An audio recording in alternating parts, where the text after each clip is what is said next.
গ্রামের একজন বৃদ্ধ কৃষক ব্যক্তি যিনি ছেঁড়া কাপড় পরে ব্যাংকে প্রবেশ করেছিল, তখন ব্যাংকের সকল স্টাফরা তার সাথে দুর্ব্যবহার করেছিল। কিন্তু যখন তিনি লক্ষ লক্ষ টাকা তার ব্যাগ থেকে বের করে দিলেন, তখন ব্যাংকের পুরো অবস্থা এবং দৃশ্যপট পরিপূর্ণভাবে পরিবর্তন হয়ে গেল। বৃদ্ধ ব্যক্তিকে সবাই দেখে থমকে গেল এবং বৃদ্ধ ব্যক্তি তারপর যে জবাব দিল সেটা শুনে ব্যাংকের সবাই ব্যাপকভাবে অবাক হয়েছিল। এক প্রত্যন্ত অঞ্চলের ছোট্ট গ্রাম, যেখানে মেঠো কাঁচা রাস্তা সাপের মতো আঁকাবাঁকা হয়ে চলে গেছে দিগন্তের দিকে। সেই পথ ধরে ধীরে ধীরে হাঁটছিলেন এক বৃদ্ধ মানুষ, যার পরনে ছিল ধুলোধারা সাদা কুর্তা, একটু ঢিলা পাজামা আর পায়ে বহুবার সেলাই করা চপ্পল। তার কাঁধে ঝোলানো ছিল এক পুরনো কাপড়ের বস্তা, সেই ব্যাগ যার ভিতরে ছিল তার ৩০ বছরের স্বপ্ন, তার ঈমান আর তার আত্মসম্মান। তার নাম আব্দুল হালিম। তিনি ছিলেন একজন সৎ পরিশ্রমী কৃষক। জীবন তার জন্য সহজ ছিল না। ফসল কখনো ভালো হতো, কখনো শূন্য মাঠে দাঁড়িয়ে কান্না করতে হতো। কিন্তু প্রতিটি দিন, প্রতিটি মৌসুম, প্রতিটি ধানের দানা তার অন্তরের সেই একটি মাত্র স্বপ্নকে বাঁচিয়ে রাখত, হজ। ৩০ বছর ধরে তিনি একটি একটি টাকা জমিয়েছেন, কখনো গম বেচে, কখনো ছাগল বিক্রি করে, কখনো নিজে না খেয়ে। তার নিজের কোনো বিলাসিতা ছিল না, কোনো দামি জামা কাপড়, ফোন বা সাজসজ্জার জিনিস কিছুই ছিল না। কিন্তু প্রতিটি টাকা তিনি জমাতেন শুধু একটি উদ্দেশ্যকে সামনে রেখে। একদিন তিনি আল্লাহর ঘরে যাবেন, সেখানে গিয়ে মাথা নত করে বলবেন, হে আল্লাহ, আমি এসেছি তোর ডাক শুনে। সেই দিন ফজরের নামাজ শেষে আব্দুল হালিম তার পবিত্র যাত্রা শুরু করলেন। ছেলে ইমরান বলেছিল, আব্বা, আপনি তো বৃদ্ধ হয়ে গেছেন, আমি হজ প্লাস প্যাকেজের ব্যবস্থা করে দিচ্ছি, এসি গাড়ি আসবে, আপনাকে শহরেও যেতে হবে না। আব্দুল হালিম একটু হেসে বলেছিলেন, বেটা, তুই তো আমার জন্য অনেক কিছুই করিস, আলহামদুলিল্লাহ, কিন্তু এই হজ আমি আমার পরিশ্রমের টাকায় করব। আমি চাই আল্লাহ যেন জানে আমি কারোর ওপর নির্ভর করিনি, আমি শুধু তার ওপর ভরসা রেখেছি। তোর দোয়া চাই, বাকি আমি নিজেই করব। ইমরান আর কিছু বলেনি, সে শুধু জানে তার বাবা তাকে মাথা উঁচু করে বাঁচতে শিখিয়েছেন। তার বাবার ঘাম ঝরানো কষ্টে গড়ায় হজ শুধু সফর নয়, এটা এক অধ্যায়ের পূর্ণতা। আব্দুল হালিম সেই পুরনো ব্যাগটা নিয়ে বের হলেন। ব্যাগটা এতটাই পুরনো যে তার অনেক জায়গায় সেলাই করা, জিপটাও ঠিক মতো কাজ করত না। কিন্তু সেই ব্যাগে ছিল ৩ জোড়া পোশাক, একটা পুরনো কোরআন শরীফ, কিছু দরকারি কাগজ আর ৩০ বছরের গচ্ছিত টাকা, যা ছিল তার একমাত্র সহায়। শহরে যে হজ অফিসের কথা তাকে বলা হয়েছিল, তা ছিল এক দৃষ্টান এলাকায়। কাচের দরজা শীতাতপ নিয়ন্ত্রিত হলো, সাদা ইউনিফর্মে স্টাফদের ঝলমলে উপস্থিতি। এরকম পরিবেশ আগে কখনো আব্দুল হালিম দেখেননি, তবে অচেনা হলেও ভয় পাননি। তার মুখে ছিল আত্মবিশ্বাস আর অন্তরে ছিল দৃঢ়তা। তিনি জানতেন, হয়তো শহরের মানুষ তার মতো কৃষকদের গুরুত্ব দেয় না, কিন্তু হজ অফিস এটা তো এমন এক জায়গা যেখানে মানুষ আল্লাহর ঘরের উদ্দেশ্যে আসে, যেখানে নিয়তকে মর্যাদা দেওয়া হয়। কিন্তু তিনি তখনও জানতেন না এই কাঁচের দেয়ালের ভিতরে তার জন্য কি অপেক্ষা করছে। হজ অফিসের দরজার সামনে দাঁড়িয়ে তিনি দুহাত তুলে বললেন, হে আল্লাহ, তুই জানিস আমি তোর ঘরের নিয়তে এসেছি। যদি কেউ অপমান করে আমায় সবর দে, আর যদি কেউ সম্মান দেয় আমি তোর শুকরিয়া আদায় করব। তারপর তিনি দরজা ঠেলে খুললেন। ঠান্ডা হাওয়ার সঙ্গে যেন এক নতুন ইমতেহান তার মুখোমুখি এলো। ভিতরে ঢুকতেই চোখে পড়ল চকচকে টাইলস, সুগন্ধে ভরা হলঘর, দামি সোফা আর গায়ে পারফিউম ছড়ানো লোকজন। কিন্তু সবার চোখ একই দিকে ঘুরে গেল, এক বৃদ্ধ কৃষক যার গায়ের জামাটা একটু বিবর্ণ, পায়ে পুরনো চপ্পল আর কাঁধে সেলাই করা কাপড়ের ব্যাগ। সেই দৃষ্টিগুলোতে ছিল না সহানুভূতি, বরং অবজ্ঞা, প্রশ্ন আর অচেনা হাসি। তিনি ধীরে ধীরে এগিয়ে গেলেন রিসেপশনের দিকে। সেখানে বসা দুটি তরুণী নিজেদের দিকে তাকিয়ে হালকা করে হেসে নিল, যেন কেউ কৌতুক করল। এক মহিলা, যার মুখ ঢাকা, দামি বোরখায়, নিজের ছেলেকে টেনে কাছে এনে ফিসফিস করে বললেন, বেটা, এই চাচাজির কাছ থেকে দূরে থাকো, মনে হয় কোনো দরবেশ ফকিরের মতো লাগছে। এক তরুণ অফিসার, যার গায়ে দামি স্যুট, কানে ব্লুটুথ, তিনি চোখ বোলালেন আব্দুল হালিমের ওপর, মাথা থেকে পা পর্যন্ত। মুখে বিরক্তি ফুটে উঠল, যেন এই মানুষটা এখানে আসায় জায়গার মর্যাদা নষ্ট হয়েছে। আব্দুল হালিম সব কিছু অনুভব করছিলেন, কিন্তু তার মুখে কোনো রাগ বা বিরক্তি ছিল না, ছিল কেবল নীরবতা আর প্রশান্তি। তিনি ধীরে ধীরে গিয়ে রিসেপশনের সামনে আড়ালেন। তার পায়ের চপ্পলের শব্দ মেঝেতে ঘষা খেতে খেতে থেমে গেল। তিনি নরম স্বরে বললেন, বেটি, আমি হজ রেজিস্ট্রেশনের জন্য এসেছি। তারপর নিজের জাতীয় পরিচয়পত্রটি টেবিলের ওপর রাখলেন। রিসেপশনিস্ট মেয়েটি সেই পরিচয়পত্রের দিকে তাকিয়েও দেখল না। মুখ শক্ত করে বলল, চাচাজি, এটা খয়রাতের অফিস না। হজ অনেক খরচের কাজ, বিশেষ করে আমাদের প্লাস প্যাকেজ, লাখ লাখ টাকার। আপনি আপনার সময় নষ্ট করবেন না। যদি সাহায্য লাগে বালদি অফিসে যান, সেখানে সোশ্যাল স্কিম পাওয়া যায়। বসা আর একজন মেয়ে মুখ ঢেকে হাসি চাপল। কেউ বলল, না জানি কারা কারা চলে আসে। এই কথাগুলোর প্রতিধ্বনি তখনও ফুরায়নি। এক নিরাপত্তা রক্ষী এগিয়ে এলো, বুক বুলিয়ে, মুখে তীক্ষ্ণ দৃষ্টি, বলল, চাচাজি, এখানে কোনো ঝামেলা বরদাস্ত করা হবে না। যদি আপনার রেজিস্ট্রেশন সম্ভব না হয় তাহলে মেহেরবানি করে চলে যান। এই জায়গা সম্মানিত লোকদের জন্য। আব্দুল হালিম চারপাশে তাকালেন। চোখে কোনো বিষয়ই ছিল না, কারণ তিনি জানতেন এই শহরের সম্মান শুধু জামা কাপড়, মোবাইল আর টাকার জন্যই বরাদ্দ। কিন্তু এই জায়গা, হজ অফিস, এটা তো আলাদা হওয়ার কথা ছিল। তিনি ভেবেছিলেন এখানে নিয়ত দেখা হবে, ইবাদতের গুরুত্ব বোঝা হবে, আর মানুষকে মানুষ হিসাবে সম্মান দেওয়া হবে। কিন্তু এখানে যেন সবকিছুর মাপকাঠি ছিল জামা, জুতা আর ব্যাগ। রিসেপশনের পিছনের দেয়ালে ঝুলছিল একটি আয়াত, ক্যালিগ্রাফিতে লেখা ছিল আরবি হরফে, আল্লাহ তোমাদের আমল নয়, তোমাদের নিয়ত দেখেন। নিচে ছিল তার উর্দু অনুবাদ। আব্দুল হালিম সেই আয়াতের দিকে চেয়ে থাকলেন কিছুক্ষণ, তারপর হালকা হাসলেন, যেন তার আল্লাহ তাকে চোখে চোখ রেখে সান্ত্বনা দিচ্ছেন। চোখে অশ্রু ছিল না, কিন্তু হৃদয়ের গভীরে যেন একটা গম্ভীর তৃপ্তি। তিনি আস্তে করে তার পুরনো কাপড়ের ব্যাগ খুললেন, সেই ব্যাগ যেটাতে ছিল ৩০ বছরের সংগ্রহ। ব্যাগ খোলার সাথে সাথে আশেপাশে থাকা কয়েকজন যুবক হাসতে শুরু করল। কারো একজনের গলা থেকে ভেসে আসলো, বাঁচিয়ে রাখো, কোথায় চাচার ব্যাগে মৃত ইঁদুর না থাকে। তারপর এক হাসির ঝড় পুরো রুমে ছড়িয়ে পড়ল। আব্দুল হালিম চোখ নিচু করে দাঁড়িয়ে রইলেন, কিছু বললেন না, শুধু ভিতরে ভিতরে বললেন, হে আল্লাহ, এখন তোর দেওয়া সবরার পরীক্ষা শুরু। রিসেপশনের আশেপাশে তখনও হাসির শব্দ, ফিসফাস আর অবজ্ঞার ছায়া ঘুরে বেড়াচ্ছিল, কিন্তু তিনি কোনো অভিযোগ করেননি, কোনো প্রতিক্রিয়া দেখাননি। তিনি শুধু তার পুরনো কাপড়ের ব্যাগটা বুকের সাথে চেপে ধরে রেখেছিলেন, যেন ছোট্ট কোনো শিশু তার চোখের সামনে অন্যায় দেখছে, কিন্তু চুপচাপ, কারণ সে জানে সত্য বলার সময় আসবে।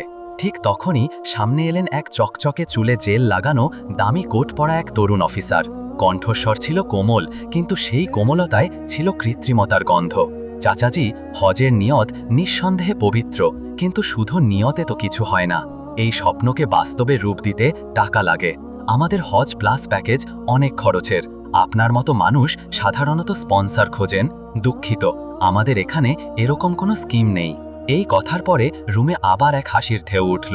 যারা এত চুপ ছিল তারাও এবার খোঁচা দিয়ে পাশের জনকে দেখিয়ে হাসছিল। এক ভদ্রলোক, যার চোখে দামি সানগ্লাস, তিনি বললেন, বেগম, শুনছ, এই চাচা বিনা টাকায় হজে যেতে চায়। তার স্ত্রী নাকশিটকে বললেন, হায় আল্লাহ, এখন তো ফকিররাও কাবার স্বপ্ন দেখে। আব্দুল হালিম দাঁড়িয়েছিলেন, মুখে কোনো রাগ নেই, গলায় কোনো কম্পন নেই, কেবল হাতের মুঠোয় ধরা জাতীয় পরিচয়পত্র। একজন স্টাফ, যে এতক্ষণ নিয়োগ ছিল, এবার সামনে এলো। কণ্ঠস্বর ছিল কঠোর, চোখে ছিল তাচ্ছিল্য। সে বলল, চাচাজি, হজে যেতে হলে আগে টাকা জমা দিন। শুধু দোয়া নিয়া তার গরিব দিয়ে হজ হয় না। আব্দুল হালিম মাথা নিচু করলেন, নিজের পুরনো ব্যাগটি মেঝেতে রাখলেন, চারিদিকে চোখ রেখে নিশ্চিন্তে ব্যাগের জিপ খোলার চেষ্টা করলেন। রুমে উপস্থিত কারো মুখে তখনও তাচ্ছিল্যের ছাপ ছিল, কারো চোখে কৌতূহল, কেউ বা মুচকি হাসছিল।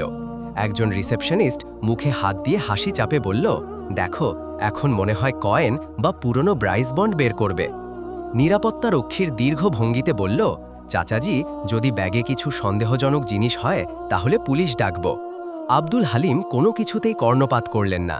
ব্যাগ খুললেন, ভিতর থেকে বের করলেন ছোট ছোট প্লাস্টিকে মোড়া পরিষ্কার টাকার গুচ্ছ।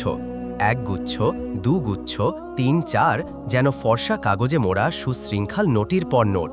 প্রতিটি গুচ্ছ ছিল ২০,০০০ টাকার বান্ডেল। কোনো ধুলো নেই, কোনো ভাঁজ নেই, যেন সোজা ব্যাংক থেকে তোলা হয়েছে। রুমে নেমে এলো নিস্তব্ধতা, যেন এক বিস্ফোরণ ঘটল। নীরবতায় যে লোকটিকে এতক্ষণ হাস্যকর ফকির বা তুচ্ছ ভেবেছিল সবাই, সে এখন এক ভয়ঙ্কর প্রশ্নচিহ্ন হয়ে দাঁড়িয়ে গেছে তাদের সামনে।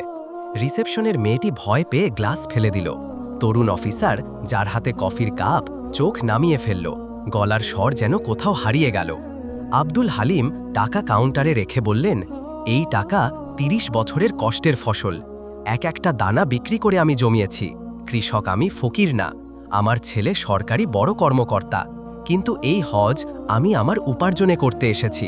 রুমের প্রতিটি নিঃশ্বাস থেমে গিয়েছিল। সবাই বুঝতে পারল যাকে তারা এতক্ষণ অবহেলা করছিল সে তাদের মুখে যেন আয়না তুলে ধরেছে। এই আয়নাতে তাদের নিজের চরিত্র, গন্ধ ছড়ানো কথাবার্তা আর হৃদয়ের কাঠিন্য ভেসে উঠেছে। আব্দুল হালিমের কণ্ঠে কোনো আক্রোশ ছিল না, চোখে কোনো অভিমান ছিল না, কেবল এক শান্ত অথচ দৃঢ় আত্মবিশ্বাস। তার কণ্ঠ ছিল এমন এক প্রতিধ্বনি যা রুমের প্রতিটি দেওয়ালে ছড়িয়ে পড়ছিল। যে মুখগুলো কিছু সময় আগে পর্যন্ত তাকে অবজ্ঞা করছিল, তাচ্ছিল্য করছিল, উপহাস করছিল, এখন সেই মুখগুলো মাথা নিচু করে দাঁড়িয়েছিল। রিসেপশনের পেছনের দেওয়ালে ঝুলে থাকা আয়াতে লেখা আল্লাহর নিয়ত দেখে কথাটা যেন এই মুহূর্তে প্রতিটি মুখে লাল হয়ে জ্বলতে লাগল। কেউ কথা বলতে পারছিল না, কারোর চোখে পানি, কারোর মুখে ঘাম, আর কেউই নিঃশব্দে চেয়ার ছেড়ে উঠে পড়ছিল। ঠিক তখনই ভেতরের এক কক্ষ থেকে বেরিয়ে এলেন অফিসের একজন সিনিয়র কর্মকর্তা। গায়ে হালকা নীল শার্ট, কাঁধে কোট ঝুলছে, হাতে এক ফাইল। তিনি পরিস্থিতি বুঝে ফিসফিস করে বললেন, হজরত, আপনি আগে যদি বলতেন যে আপনার কাছে এই পরিমাণ টাকা আছে, তাহলে তো আপনাকে আমরা সরাসরি ভিআইপি সার্ভিস দিতাম। আব্দুল হালিম তার দিকে তাকিয়ে শান্ত স্বরে বললেন, আর যদি আমার কাছে না থাকতো? এই জবাব যেন গ্লাসে পাথর ঝোড়া হলো।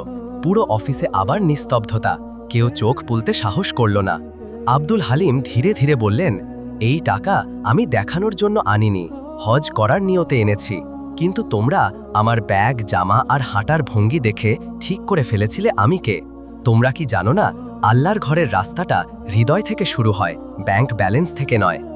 এই কথা শুনে অফিসের শীতল বাতাস যেন হঠাৎ ভারী হয়ে গেল। এসির ঠান্ডা হাওয়া আর শান্তি দিচ্ছিল না, বরং এক অস্বস্তি ঘিরে ধরল সবাইকে। লোকেরা তাকিয়েছিল আব্দুল হালিমের দিকে, কিন্তু আসলে তারা তখন নিজেদের বিবেকের দিকে তাকাচ্ছিল। যেন একটি অদৃশ্য আয়নায় তারা প্রত্যেকে নিজের আত্মাকে দেখছিল, আর লজ্জা, গ্লানি আর অনুশোচনায় ভরে উঠছিল। ঠিক সেই সময় আব্দুল হালিম বলেন, আর একটা কথা, আমার ছেলে ইমরান হালিম এই জেলার ডেপুটি কমিশনার, কিন্তু আমি এখানে তার নাম বা পদবি নিয়ে আসিনি, এসেছি নিজের উপার্জিত টাকা আর নিজের নিয়ত নিয়ে।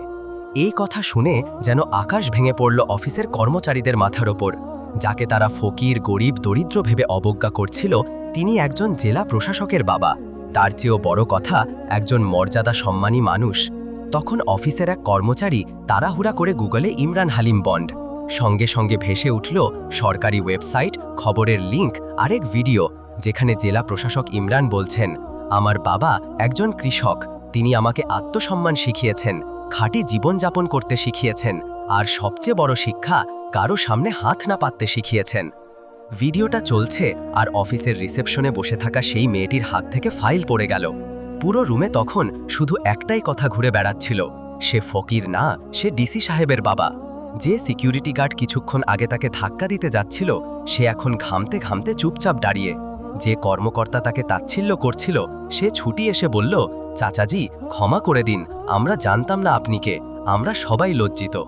আব্দুল হালিম তার দিকে তাকিয়ে শুধু একটা প্রশ্ন করলেন, আর যদি আমি কোনো কর্মকর্তা বা ধনীর বাবা না হতাম, যদি আমার কাছে এই টাকাগুলো না থাকতো, তাহলে কি তখনও তোমাদের ব্যবহার এমনই থাকতো? এই প্রশ্ন যেন আগুনে ছড়া বরফ। কেউ কিছু বলতে পারল না, মুখ নিচু, চোখে জল, হুঁশ ফেরার কোনো চিহ্ন নেই কারোর মধ্যে। সেই মুহূর্তে কেউ কাঁদেনি, কিন্তু প্রতিটি চোখের পেছনে চাপা কান্না জমে উঠেছিল। অফিসের ভেতরে যে তীব্র আত্মগ্লানির বাতাস বইছিল, তা শব্দহীন হলেও প্রকম্পিত করে তুলেছিল প্রতিটি হৃদয়। আর তখনই এক স্টাফ হাত জোর করে বলল, চাচাজি, আমরা আপনার ভিআইপি রেজিস্ট্রেশন একদম ফ্রি করে দিচ্ছি, শুধু ফর্মটা পূরণ করে দিন, বাকি সব আমরা দেখে নেব। কিন্তু আব্দুল হালিমের চোখে তখন আর সেই সান্ত্বনার আলো দেখা যাচ্ছিল না। চোখ দুটো ছিল শান্ত, কিন্তু গভীর ক্লান্তিতে পরিপূর্ণ। তিনি তার জাতীয় পরিচয়পত্র হাতে তুললেন, ব্যাগ কাঁধে তুলে নিলেন আর ধীরে ধীরে পেছন দিকে পা ফেলতে শুরু করলেন। তার চেহারায় লেখা ছিল, এখানে আর থাকার কিছু নেই। অফিসের ভেতরে তখন সবাই স্তব্ধ। যারা কিছুক্ষণ আগে পর্যন্ত হেসেছিল, ঠাট্টা করেছিল, এখন তারা নিজেদের চেহারার দিকে তাকাতে পারছিল না। সেই যুবক যে আগে চেয়ারে হেলান দিয়ে কফি খাচ্ছিল, সে ফোন খুলে গুগলে সার্চ করল ইমরান হালিম। তখনই তার সামনে এক ভিডিও ভেসে উঠল। একজন জেলা শাসক এক কৃষি সেমিনারে দাঁড়িয়ে বলছেন, আমার সফলতার পেছনে যদি কারোর অবদান থাকে তবে সেটা আমার পিতা, যিনি আমাকে সাদাসিধে জীবনযাপন করতে শিখিয়েছেন, আত্মসম্মান রক্ষা করতে শিখিয়েছেন, আর সবচেয়ে বড় শিক্ষা, কারো সামনে হাত না পাতে শিখিয়েছেন। এই বাক্য যেন মনের মধ্যে বাজের মতো আঘাত হানল। পুরো অফিস এখন শুধু নীরব, লজ্জিত, কাপা কাপা নিঃশ্বাসে ডুবে থাকা এক স্মৃতিচিহ্ন। ঠিক তখনই আব্দুল হালিম, যিনি অফিস থেকে বেরিয়ে দূরের গলির ধারে একটা পুরনো গাছের ছায়ায় দাঁড়িয়েছিলেন, মাথা তুলে তাকালেন আকাশের দিকে। চোখ বন্ধ করে বললেন, হে আল্লাহ, তুমি আমাকে সবর দিয়েছ, সম্মান দিয়েছ। যদি কোনো কষ্ট আমার মনে জন্ম থাকে, মাফ করে দিও। আমি কাউকে কষ্ট দিতে চাই না, শুধু চাই মানুষ যেন আবার মানুষকে মানুষ বলে চিনতে শেখে। এই সময় হঠাৎ এক যুবক দৌড়ে এলো অফিস থেকে, হাঁপাতে হাঁপাতে সামনে এসে বলল, চাচাজি প্লিজ ফিরে আসুন, আমাদের ক্ষমা করে দিন, আমরা ভুল করেছি। আব্দুল হালিম তার দিকে তাকিয়ে হেসে বললেন, বেটা, কসমা ক্ষমা আমি কখনো ফিরাই না, কিন্তু আমি আর সেই জায়গায় ফিরব না যেখানে মানুষকে মানুষ মনে করা হয় না। এই বলে তিনি তার ব্যাগ কাঁধে তুলে আবার হাঁটতে শুরু করলেন, সেই পথে যেখানে কোনো তগমা নেই, কোনো আভিজাত্যের বাহার নেই, কিন্তু যেখানে মানুষের দাম মানুষ হিসাবে দেওয়া হয়। আব্দুল হালিম ধীরে ধীরে বলির পথে এগিয়ে চলেছেন, মাথা নিচু নয়, বরং ঋজু ভঙ্গিতে। তার চোখে ছিল না কোনো গন্তব্যের তাড়াহুড়া, ছিল কেবল একটি অভ্যন্তরীণ তৃপ্তি, কারণ তিনি জানতেন আজ তিনি শুধু এক হজ যাত্রী নন, বরং এক শিক্ষা হয়ে উঠেছেন। এমন এক শিক্ষা যা কোনো কিতাব নয়, জীবন নিজেই লিখেছে। তিনি এবার আর কোনো চকচকে হজ অফিসে গেলেন না। তিনি শহরের ব্যস্ত পথ পেরিয়ে এমন একটি পুরনো মহল্লায় এলেন, যেখানে দোকানের সাইনবোর্ডে ধুলোর আস্তরণ পড়ে আছে, দেয়ালের সময়ের ছাপ আর বাতাসের শান্তির গন্ধ। মহল্লার এক কোণায় একটি কাঠের দরজায় চোখ পড়ল, আমিন হাজ ও উমরা পরামর্শ কেন্দ্র লেখা একটি সাদামাটা বোর্ড, নিচে ছোট হরফে লেখা, সত্য নিয়ত সরল সেবা। জানালার কাছে জাল ভেতর থেকে ভেসে আসছে ধীরে ঘুরতে থাকা ছাদ পাখার হাওয়ার শব্দ। আব্দুল হালিম দরজায় ধাক্কা দিলেন। এক ছেলে মানুষ দরজা খুলে দিল। ভেতরে দুই তরুণ একটি টেবিলে বসে কাগজপত্র দেখছিল। একজন সঙ্গে সঙ্গে উঠে দাঁড়ালো, যেন তার হৃদয় থেকেই উঠে এলো বয়োজ্যেষ্ঠের প্রতি শ্রদ্ধা। আসসালামু আলাইকুম চাচাজি, আসুন বসুন, আমি পানি আনছি। আব্দুল হালিম মুচকি হেসে বললেন, বেটা, আমি হজের রেজিস্ট্রেশনের জন্য এসেছি। তরুণটি হাসি মুখে বলল, চাচাজি, আমাদের এখানে ফর্ম ভরাটা খুবই সহজ, আপনি শুধু ফর্মটা পূরণ করুন, বাকি আমরা দেখব, টাকা পরে এলেও চলবে, আমাদের আপনার নিয়তে ভরসা আছে। এই বাক্যটি যেন আব্দুল হালিমের হৃদয়ের রক্তাক্ত ক্ষতের ওপর কোমল প্রলেপ দিল। কোনো প্রশ্ন নয়, কোনো সন্দেহ নয়, কোনো পরীক্ষা নয়, শুধু একটুকু বিশ্বাস যা শুধু নিয়তের ওপর দাঁড়িয়ে। তিনি ব্যাগ নামালেন।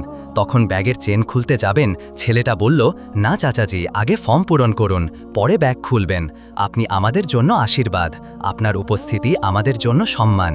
আব্দুল হালিমের চোখ ঝাপসা হয়ে এলো, কিন্তু তার মুখে ছিল এক প্রশান্তিময় আলো। তিনি কলম হাতে তুলে নিলেন আর ফর্ম পূরণ করতে লাগলেন। প্রতিটি বাক্য, প্রতিটি অক্ষরে যেন দোয়া জমা হচ্ছিল। তিনি কোথাও উল্লেখ করলেন না নিজের টাকা, ছেলের পদবি অথবা শহরের ঘটনার কিছুই, কারণ এখানে তিনি পেয়ে গেছেন যা খুঁজছিলেন, মর্যাদা, শ্রদ্ধা এবং নিখাত মানুষই ব্যবহার। রেজিস্ট্রেশন শেষ হলে ছেলেটি বলল, চাচাজি, যখন সময় হবে টাকা জমা দেবেন, আমাদের কাছে আপনি প্রথমে একজন মানুষ, পরে একজন গ্রাহক। এই লাইনটি যেন আব্দুল হালিমের গোটা জীবনের সংগ্রামের উপরে সোনার মোহর লাগিয়ে দিল। তিনি ব্যাগ খুলে নোটের বান্ডিল বের করে বললেন, বেটা, এই টাকা 30 বছরের ঘাম ঝরানো ফল, আজ মনে হচ্ছে ঠিক জায়গায় এনেছি। ছেলেটি টাকা ছুঁয়ে দেখল না, কেবল মাথা নিচু করে বলল, চাচাজি, এই অফিস আপনাদের খেদমতের জন্য আছে, আপনার দোয়া আমাদের সবচেয়ে বড় পুরস্কার। অফিস থেকে বের হবার সময় আব্দুল হালিমের পা সীমা হালকা মন ছিল, শূন্য, জাগ্রত। বাইরে কয়েকজন শিশু খেলছিল, তারা তাকে ঘিরে বলল, দাদু দাদু, কোথায় যাচ্ছেন? আব্দুল হালিম মুচকিরি বললেন, আল্লাহর ঘরে যাচ্ছি বেটারা, তবে তোমাদের দোয়া সাথে নিয়ে। একপাশে বসা এক সবজি বিক্রেতা চাচা চিৎকার করে বললেন, আল্লাহ আপনাকে হেফাজতে রাখুক চাচা, আপনি আমাদের পাড়া মহল্লার বরকত।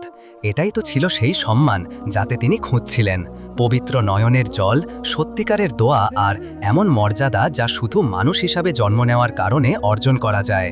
গ্রামে ফিরে এসেই আব্দুল হালিম কোনো ঢাকঢোল পিটালেন না। তিনি বলেননি শহরে কি ঘটেছিল, বলেননি কে কেমন ব্যবহার করেছিল, আর বলেননি তিনি কার বাবা। শুধু একটাই কথা বললেন, আল্লাহ আমার নিয়ত কবুল করেছেন, এখন হজের প্রস্তুতির সময়। গ্রামের জামে মসজিদে প্রতি শুক্রবার হজের প্রশিক্ষণের ব্যবস্থা থাকত। পুরনো দেয়াল, ভাঙাচোরা মেঝে আর ধীরে চলা ছাদ পাখার নিচে একদল মানুষ, যার অন্তর ছিল পরিষ্কার, নিয়ত ছিল পবিত্র। আব্দুল হালিম ছিলেন সবার আগে। তিনি নিজ হাতে মসজিদে ঝাড়ু দিতেন, সোজা কাতার করতেন, তারপর সামনে বসে খুঁটিনাটি বিষয় মন দিয়ে শুনতেন। তার কাছে ছিল না কোনো দামি গাইড বুক, না কোনো স্মার্ট ব্যাগ, ছিল একটি পুরনো খাতা আর কালির কলম, যাতে তিনি প্রতিটি নির্দেশনা লিখে রাখতেন। ইমাম সাহেব একদিন বললেন, চাচাজি, আপনি তো একেবারে ছাত্রের মতো সবকিছু লিখে রাখছেন। আব্দুল হালিম হেসে উত্তর দিলেন, মাওলানা সাহেব, ৩০ বছর ধরে আমি এই দিনের জন্য অপেক্ষা করেছি। এটা আমার কোনো সাধারণ ভ্রমণ নয়, এটা আমার জীবনের কবুল হওয়া দোয়া। আমি চাই যেন আমার প্রতিটি কাজ, প্রতিটি নিয়ত, প্রতিটি দোয়া সঠিক হয়। মসজিদে যারা আসতেন তারা সবাই তার কাছ থেকে অনুপ্রাণিত হতেন। যুবকরা এসে তার হাতে দোয়া চাইতেন, বৃদ্ধরা তার সঙ্গে পরামর্শ করতেন, শিশুরা তাকে ঘিরে বসে হজের গল্প শুনত। গ্রামের মানুষ এখন তাকে কেবল একজন কৃষক বা বৃদ্ধ ভাবত না, তারা তাকে একজন সম্মানিত, জ্ঞানী, দিনদার ব্যক্তি হিসেবে দেখত। কিন্তু কেউ জানত না শহরে কি ঘটেছিল, আর আব্দুল হালিমও কাউকে জানাননি। একদিন এক তরুণ শহর থেকে ফিরে এসে মসজিদে ঢুকল। সে মোবাইলে একটা ভিডিও দেখিয়ে বলল, চাচা, এটা তো আপনি। শহরের হজ অফিসে আপনি যেভাবে সবাইকে শিক্ষা দিলেন, এই ভিডিও তো সারা ইন্টারনেট ঘুরছে। আব্দুল হালিম একবার চোখ বুলিয়ে দেখলেন ভিডিওটা, তারপর মৃদু হাসি দিয়ে বললেন, বেটা, এসব ভিডিও ক্ষণস্থায়ী হয়, আজ আছে কাল থাকবে না, কিন্তু যদি কেউ আমাদের কথা থেকে শিক্ষা নেয় সেটা থাকবে চিরকাল। আমি বদলা নিতে যাইনি, আমি তো গিয়েছিলাম হজের নিয়তে, বাকি যা ঘটেছে সবই আল্লাহ করিয়েছেন। সেই ঘটনার পর থেকে গ্রামে আব্দুল হালিমের সম্মান আরও বেড়ে গেল। তাকে সবাই বলতো হাজি চাচা। মহল্লার মহিলারা নিজ হাতে তার জন্য সাদা এহরামের কাপড় ধুয়ে শুকাতে দিলেন। শিশুরা তার ব্যাগটি পরিষ্কার করে রোদে শুকাতে দিল। মাওলানা সাহেব মসজিদে ঘোষণা দিলেন, হাজি চাচা আব্দুল হালিম সাহেবের বিদায় দিনে বিশেষ দোয়া অনুষ্ঠিত হবে। যে গ্রাম আগে শুধু ধান, গম আর মাটির জন্য পরিচিত ছিল, আজ গর্ব করে বলছিল, আমাদের মধ্য থেকে এক সত্যিকারের হজ যাযাত্রী যাচ্ছেন, যার নাম আব্দুল হালিম, যার জীবন, নিয়ত আর সবর আমাদের জন্য এক শিক্ষা। হজের দিন এলো, গ্রামের লোকেরা মসজিদে ভিড় করল। আব্দুল হালিম সাদা এহরাম পরে পুরনো ব্যাগ কাঁধে ঝুলিয়ে যখন মসজিদে প্রবেশ করলেন, তখন সবাই উঠে দাঁড়ালো। মাওলানা সাহেব তার হাতে চুমু খেয়ে বললেন, চাচাজি, আপনি শুধু একজন হাজি নন, আপনি আমাদের গ্রামের গর্ব। শিশুরা তার সেই পুরনো ব্যাগটি এনে ফেরত দিল, পরিষ্কার নতুনের মতো। মহিলারা কিছু খেজুর আর পানির বোতল ব্যাগে ঢুকিয়ে দিলেন। যে ব্যাগটিকে শহরের লোকজন অবজ্ঞা চোখে দেখেছিল, আজ কান্না, দোয়া আর ভালোবাসায় ভরে উঠেছিল। বাস স্ট্যান্ডে তাকে বিদায় জানাতে পুরো গ্রাম চলে এলো। বাসে ওঠার সময় একজন যুবক বলল, চাচাজি, একটা ছবি তো তুলে রাখি। আব্দুল হালিম হেসে বললেন, বেটা, হজের নিয়ত ছবিতে না, অন্তরে হয়। বাসের জানালা দিয়ে তাকিয়ে তিনি হাত নাড়ালেন। তার চোখে ছিল শান্তি, তৃপ্তি আর শুকরিয়া।